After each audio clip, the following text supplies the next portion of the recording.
नमस्कार, मैं रचना शर्मा चढ़ती कला टाइम टीवी देख रहे सभी दर्शकों का स्वागत करती हूं। आप देख रहे हैं हरियाणा के समाचार। समाचारों की शुरुआत से पहले एक नजर आज की मुख्य सुर्खियों पर।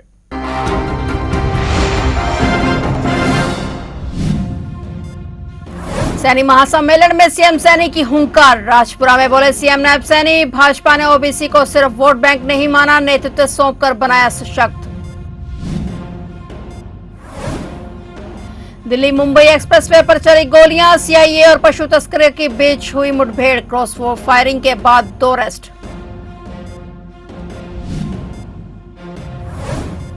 चीन में सीएमओ कार्यालय का ड्राइवर रिश्वत लेते गिरफ्तार, 40,000 रुपए की रिश्वत लेते रंगे हाथों किया गिरफ्तार। स्वास्थ्य विभाग में मचा हड़कंप।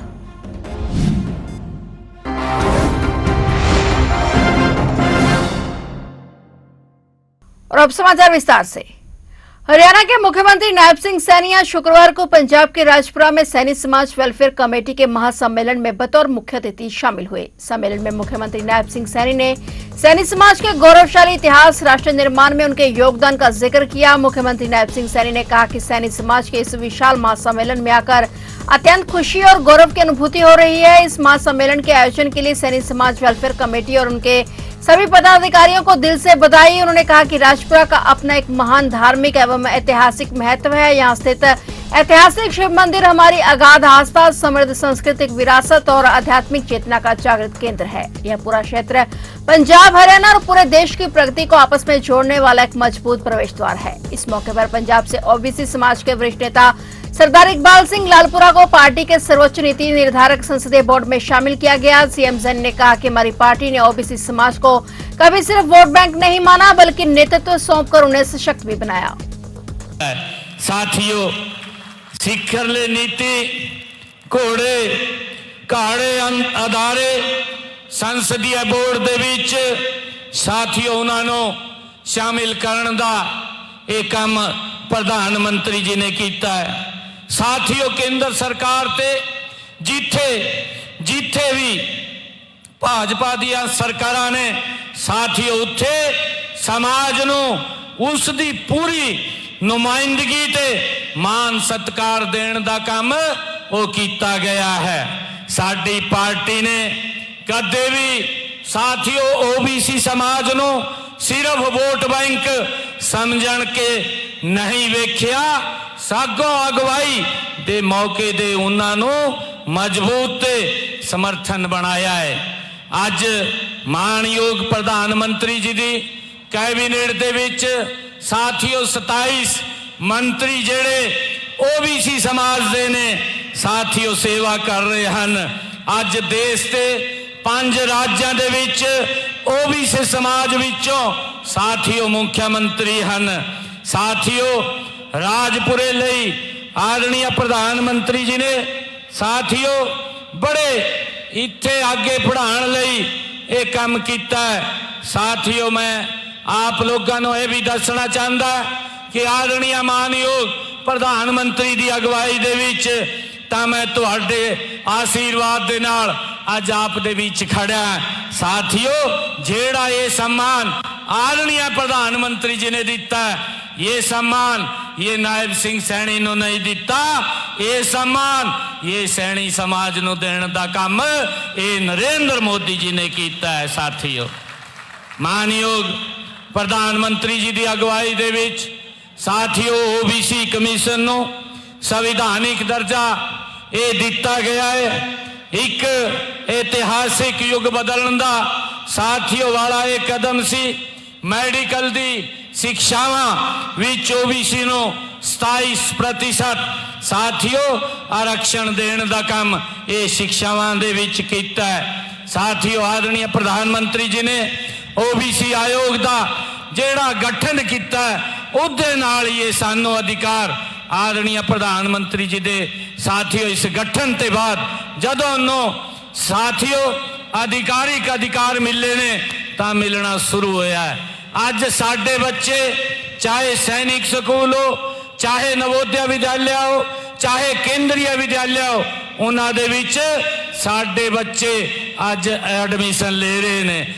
नूंह जिले के फिरोजपुर झिरका क्षेत्र में दिल्ली मुंबई एक्सप्रेसवे पर अपराध जांच शाखा और नूंह और कथित पशु तस्करों के बीच मुठभेड़ का मामला सामने आया है। पुलिस की जवाबी फायरिंग में 2 आरोपियों के पैर में गोली लगी, जिन्हें उपचार के लिए शहीद हसन खान मेवाती मेडिकल कॉलेज नरहड़ में भर्ती कराया गया। जानकारी के मुताबिक अपराध जांच शाखा नूंह की टीम को गुप्त सूचना मिली थी कि एक संदिग्ध पिकअप वाहन में पशुओं की तस्करी कर रहा है। उस सूचना मिलने के आधार पर पुलिस ने दिल्ली मुंबई एक्सप्रेसवे पर वाहन को रोकने का प्रयास किया, लेकिन चालक ने वाहन भगाने की कोशिश की। पुलिस टीम ने पीछा कर पिकअप को घेर लिया। बताया जा रहा है कि इस दौरान आरोपियों ने पुलिस टीम पर फायरिंग की। आत्मरक्षा में पुलिस द्वारा की गई जवाबी कार्रवाई में 2 आरोपी घायल हो गए। पुलिस ने दोनों को मौके से काबू कर लिया और उपचार के लिए अस्पताल पहुंचाया। तलाशी के दौरान पुलिस ने आरोपियों के कब्जे से एक देसी कट्टा बरामद किया है। वहीं पिकअप वाहन से 5 ऊंट भी बरामद किए गए हैं, जो कि रस्सियों से बंधे हुए मिले। पुलिस ने सभी पशुओं को अपने कब्जे में लेकर आवश्यक कार्रवाई शुरू कर दी है। पुलिस का कहना है कि जिले में अवैध पशु तस्करी और संगठित अपराध के खिलाफ अभियान लगातार जारी रहेगा और कानून व्यवस्था से खिलवाड़ करने वालों के खिलाफ सख्त कार्रवाई की जाएगी।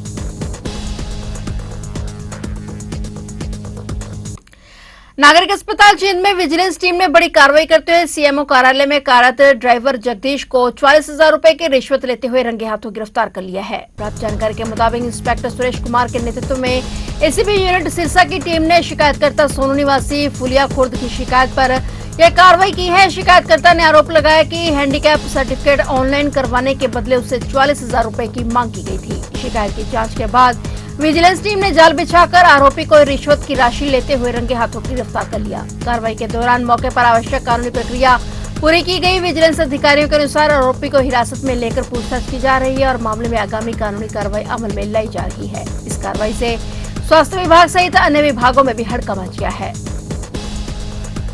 हरियाणा सरकार प्रदेश को नशा मुक्त बनाने के लिए लगातार अभियान चला रही है और इसी कड़ी में पुलिस विभाग द्वारा ऑपरेशन मैदान 2 के तहत यमुनानगर जिले में बड़े स्तर पर कार्रवाई की गई। इस अभियान के दौरान पुलिस की कई टीमों ने एक साथ विभिन्न क्षेत्रों में छापेमारी कर नशे के कारोबार से जुड़े लोगों पर शिकंजा कसने का काम किया। पुलिस अधिकारियों का कहना है कि जिले में नशे के व्यापार को किसी भी सूरत में पनपने नहीं दिया जाएगा। हरियाणा सरकार नशे को जड़ से खत्म करने के लिए प्रतिबद्ध है। ऑपरेशन मैदान 2 के तहत यमुनानगर में 11 टीमों द्वारा सुबह लगभग 5 बजे से रेड शुरू की गई।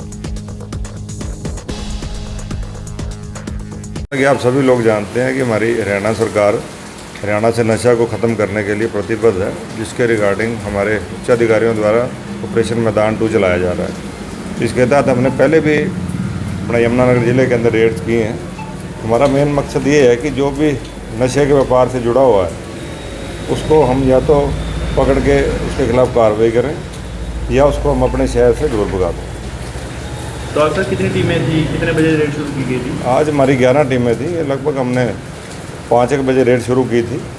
तो जो जिनके हमें डॉक्यूमेंट नहीं मिले उनको हमने पाउंड किया है और बाकी इनको सख्त हिदायत दी है कि या तो आप यहाँ से अपना व्यापार करके आप ऐसा कर रहे हो नशे का व्यापार, तो आप इसको छोड़ के यहाँ से चले जाओ। समय समय पर अवेयरनेस प्रोग्राम भी हमारे द्वारा चलाए जा रहे हैं। अगर कोई इससे इफेक्टेड है उसको भी समझाया जा रहा है। हमारा इलाज के लिए हम उनको हॉस्पिटल वगैरह हर एक चीज़ की मतलब काउंसलिंग की हर एक चीज़ की फैसिलिटी प्रोवाइड भी करवा रहे हैं ताकि लोग इससे ना जुड़ें और इसके जो नुकसान है उससे बचें।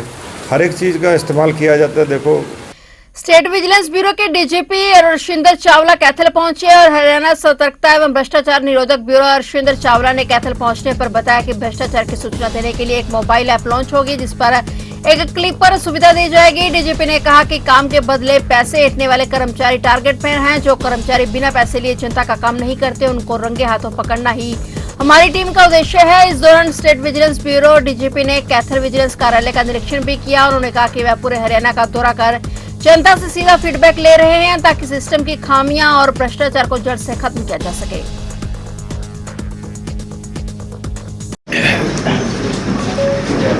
सभी यूनिटों में जो हरियाणा विजिलेंस के और एंटी करप्शन ब्यूरो के यूनिट्स हैं हरियाणा के अंदर, मेरा मकसद था कि सभी यूनिट में जाकर 2 टारगेट अचीव करना चाह रहा था। एक, जो हमारे बंदे यहाँ पर पोस्टेड हैं उनसे जानकारी लेना कि जो टारगेट हेडक्वार्टर पे फिक्स किए जाते हैं वो किस हद तक सबको जानकारी है और उसको अचीव करने के लिए वो क्या प्रयास कर रहे हैं।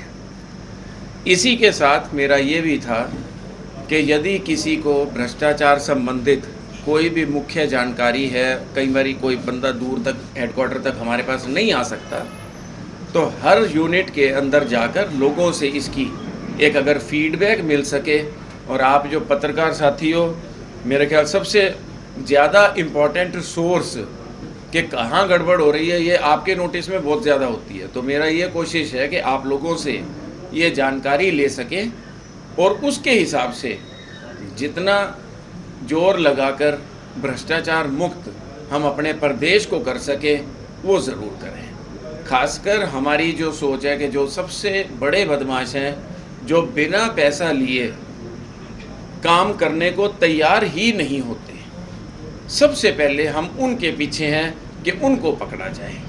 तो उसमें मैं चाहूँगा कि हमारे पुलिस के कर्मचारी तो काम कर ही रहे हैं, आप लोग भी और आमजन से भी ये अपील है कि मुख्य चीज़ें ऐसी हमें ज़रूर बताएं। और एक ऐप बहुत जल्दी हम लॉन्च करने वाले हैं जो सिर्फ मकसद ये है कि एक आम नागरिक, क्योंकि आजकल मोबाइल गांव देहात के अंदर बूढ़ों को भी, जवान पीढ़ी को भी, सब काफ़ी कंफर्टेबल है उसके साथ। तो बड़ी सिंपल सी ऐप है कि यदि कोई हमारे को कोई सूचना देना चाहता है, वीडियो अपलोड करके बताना चाहता है या हमारे से बात करना चाहता है हमारी हेल्पलाइन से, तो मात्र एक बटन दबाने से उसकी बात हमारे जो हेडक्वार्टर पे हेल्पलाइन है जो 24 आवर चलती है उस पे डायरेक्टली बात हो जाएगी और वो अपनी बात नोट करा सकते हैं। यमुनानगर के चचरौली खंड के गांव बरौली माशरा में पंचायत को बड़ी सफलता मिली है। वर्षों से विवादों में घिरी करोड़ों रुपए की कीमत की लगभग 8 एकड़ पंचायती भूमि को प्रशासन ने कब्जा मुक्त कराकर पंचायत को सौंप दिया है। बताया जा रहा है कि जमीन पर लंबे समय से अवैध कब्जा था और इसे मुक्त कराने के लिए पंचायत को कई वर्षों तक कानूनी लड़ाई लड़नी पड़ी। बरौली माशरा गाँव में उस समय पंचायत और ग्रामीणों के चेहरों पर खुशी दिखाई दी जब प्रशासन और पुलिस की मौजूदगी में लगभग 8 एकड़ पंचायती भूमि को अवैध कब्जे से मुक्त करा लिया गया। अधिकारियों ने मौके पर पहुंचकर जमीन की पैमाइश करवाई और सीमांकन के लिए पोल भी गाड़े गए। इसके साथ ही पंचायत ने भूमि पर अपना अधिकार स्थापित कर लिया। कि ये लगभग 8 एकड़ जमीन है, खसरा नंबर 36 और 37। इस बारे एक शिकायत खंड कार्यालय में प्रस्तुत हुई थी और इसमें मैं आपको ये भी सूचना देना चाहता हूँ कि माननीय डीडीपीओ साहब की कोर्ट ने भी बेदखल कर रखे हैं ये जो बंदे अभी काबिज है। इसके अलावा ये एक अपील में गए थे डीसी मैडम की कोर्ट से, वहाँ से रिजेक्ट हो गए। कमिश्नर साहब की कोर्ट ने इन्हें कुछ समय के लिए स्टे दी थी, लेकिन हाल ही में वो स्टे भी वैकेट हो गई थी। तो अब इनको यहाँ से बेदखल किया जा रहा है। रेवेन्यू टीम हमारे साथ है, मौके पर निशान लगाए जा रहे हैं और फिर पंचायत के कब्जे में लेके इसकी ओपन ऑक्शन कर दी जाएगी। कितने जमीन है सर? कितने? लगभग 8 एकड़ जमीन, दोनों खसरा नंबर मिला के लगभग 8 एकड़।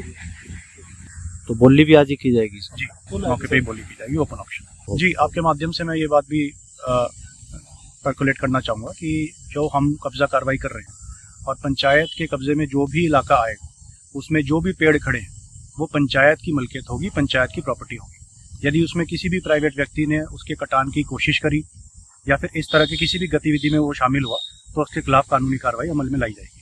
कलार विधानसभा क्षेत्र के बड़े आबादी वाले नगर में दिल दहला देने वाला हादसा सामने आया है। यहाँ के स्थानीय भैंस व्यापारी अनिल के पशु शेड से महज 100 गज की दूरी पर तेज रफ्तार की आंधी तूफान से भारी तबाही मची है। इस दर्दनाक हादसे में व्यापारी की साल भर की मेहनत से जुटाया गया 20 क्विंटल गेहूं और पशुओं के लिए रखी 100 मन तूड़ी जलकर पूरी तरह से खाक हो गई। पीड़ित व्यापारी के मुताबिक इस हादसे में उनका करीब 2.5 लाख रुपए का सीधा नुकसान हुआ है। अब आलम यह है कि पीड़ित अनिल के पास बेजुबान पशुओं के लिए चारे के लिए जरा सी भी पूंजी नहीं बची है, जिसके चलते उनके रोजी रोटी का भी संकट खड़ा हो गया है। पीड़ित परिवार और ग्रामीणों ने अब शासन प्रशासन से तत्काल सुध लेने की अपील की है। मेरा काफ़ी तो घुस उड़ गया, तूड़ी और साइड पट गया सारा। हाँ जी, और गेहूँ खराब होगी, कम से कम 40 से 50 क्विंटल खराब होगी। आपका भैंसों का चारा, आप पशुपालक हैं, सप्लाई करते हैं दूध, तो अब कैसे आपका गुजारा होगा? सरकार से आप क्या चाहते हैं? ये कुछ मतलब सोचिए कितने नुकसान हुआ तूड़ी के? कितने तूड़ी का और साइड का 2.5 से 3 लाख का नुकसान है। लोगों की सुविधा के लिए करोड़ों रुपए की लागत से बनाए गए कम्युनिटी सेंटर अगर खुद बदहाली का शिकार हो जाएं तो सवाल उठना लाजमी है। अंबाला के वार्ड नंबर 18 में स्थित कम्युनिटी सेंटर इन दिनों अपनी जर्जर हालत को लेकर चर्चा में है। हालात ऐसे हैं कि यह भवन अब लोगों के उपयोग के लायक भी नहीं रहा गया है और स्थानीय लोगों का आरोप है कि इसका देखरेख की जिम्मेदारी प्रशासन की है, लेकिन लंबे समय से इस और कोई भी ध्यान नहीं दिया गया, जिसके चलते यह कम्युनिटी सेंटर बदहाल हो चुका है। इस बारे में जब वार्ड के पार्षद हितेश जैन से बात की गई तो उन्होंने बताया कि इस संबंध में अधिकारियों को चेतावनी दी गई है और अब जल्द ही इस कम्युनिटी सेंटर की कायाकल्प पूरी होगी। देखो, इसकी बात का हमें संज्ञान अब आज आया है, क्योंकि पीछे यहाँ पे सड़क का कार्य चल रहा था पिछले 2 महीने से। तो जब ये पता लगा तो हमने विजिट की तो पता देखा कि इसकी बड़ी बुरी हालत है। देखो, ये तो सरकार ने तो चीज़ अच्छी बनाई है, इसको मेंटेन तो अधिकारी लोग ही करते हैं, क्योंकि हमें संज्ञान में आया, हम अपने मंत्री असीम गोयल जी के ये बात करके इसको अधिकारी तक पहुँचाएंगे। ये जल्दी से जल्दी लोगों की सहूलियत के लिए इसको दोबारा ठीक कराया जाएगा। राजौंद में देर रात आए तेज आंधी तूफान से भारी तबाही मची है। आंधी की रफ्तार इतनी तेज थी कि वार्ड नंबर 8 और 9 को जोड़ने वाली मुख्य लाइन का एक भारी भरकम बिजली का खंभा बीच से टूटकर धराशायी हो गया। खंभा टूटने और तारे टूटने के कारण पूरे इलाके की बिजली आपूर्ति ठप हो गई। इससे दोनों वार्डों में पूरी तरह से अंधेरा पसरा रहा। सुबह होते ही संकट और गहरा गया, क्योंकि बिजली न होने की वजह से घरों में पानी की सप्लाई भी पूरी तरह से ठप हो गई। परेशान वार्डवासियों ने बिजली विभाग के उच्च अधिकारियों से पुरजोर अपील की कि युद्ध स्तर पर काम चलाकर जल्द से जल्द नया पोल खड़ा किया जाए और टूटी हुई तारों को ठीक कर बिजली आपूर्ति बहाल की जाए। आंधी तूफान के कारण टूटा है, तो रात से ही परेशान हो रहे हैं। बिल्कुल काफ़ी कम से कम 200-300 घर है, तो बिजली पानी सब गुल हो रहा। दफ्तर में गए थे, जय साहब मिले नहीं वहाँ पे। तो हमारी तो प्रशासन से ये डिमांड है जी, तो इसको जल्दी से जल्दी ठीक कराया जाए। और तो उसकी सूचना दी गई है बिजली विभाग को? हाँ बिल्कुल, हम जाकर आए थे अभी। तो वहाँ जय साहब तो मौके पर मिले नहीं है, और थे अपने कर्मचारी, बोले चलो हम भेज देंगे उनको। तो आश्वासन क्या दिया गया उनकी तरफ से? तो यही है, बोले कोई नहीं, करवा देंगे जल्दी ठीक। पता नहीं कब होएगा ये। तो समय नहीं दिया गया भी आज करवा दिया जाएगा? ये नहीं दिया गया, बल्कि पीछे से किसी शरारती तत्वों ने घोड़ा हैंडल उठा दिया था, तो गाँव एक गाय को करंट लग गया। बल्कि ये देखो, अब बच्चे बूढ़े इसके नीचे निकल रहे हैं। तो अब पता नहीं क्या रहेगा इसका। तो विभाग से क्या प्रार्थना कर रहे हैं? हम यही प्रार्थना करते हैं, इसको जल्दी से जल्दी थोड़ा ठीक कराया जाए। यमुनानगर में आज सुबह अचानक मौसम ने करवट ली। पिछले कई दिनों से भीषण गर्मी झेल रहे शहरवासियों के लिए यह सुबह ठंडक भरी रही, जब दिन के उजाले के साथ आसमान में काले बादल छा गए और देखते देखते तेज बारिश शुरू हो गई। बारिश के बाद मौसम सुहावना हो गया और ठंडी हवाएं चलने लगी। इस बार मौसम विभाग के अनुसार मानसून 15 दिन पहले आ सकता है, कि हालांकि नगर निगम की तैयारी अभी चल रही है। मानसून पहले आने से शहरवासियों को भारी दिक्कतों का भी सामना करना पड़ सकता है।